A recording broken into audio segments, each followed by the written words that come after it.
Arestado ang isang most wanted person na nahaharap sa kasong murder sa isinagawang joint operation ng mga kapulisan sa Barangay Kabaruan, Cagayan City, Isabela nito lamang ika-9 ng Abril taong kasalukuyan. Kinilala ang suspect na si alias Mau, 42 anyos, residente ng Barangay Tagaran, Cagayan City. Siya ay kabilang sa top 3 city most wanted person ng Bacolod MPS at top 8 provincial most wanted person ng Lanao del Norte PPO at may kaugnayan umano sa Dawla Islamiyya. Matagumpay na naaresto ang suspect sa pinagsanib na pwersa ng mga operatiba ng Cagayan Component City Police Station, katuwang ang iba't ibang unit ng Isabela Police Provincial Office sa bisa ng warrant of arrest para sa kasong murder na walang inirekomendang piyansa.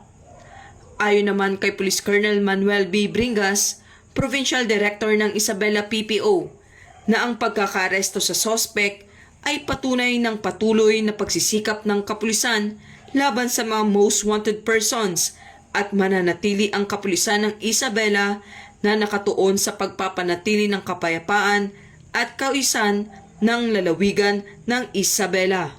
Ito po si Patrolwoman Maria Señora Jimenez Agbuya mula sa Isabela Police Provincial Office, nag-uulat para sa bagong PNP, para sa bagong Pilipinas na may serbisyong mabilis, tapat at nararamdaman.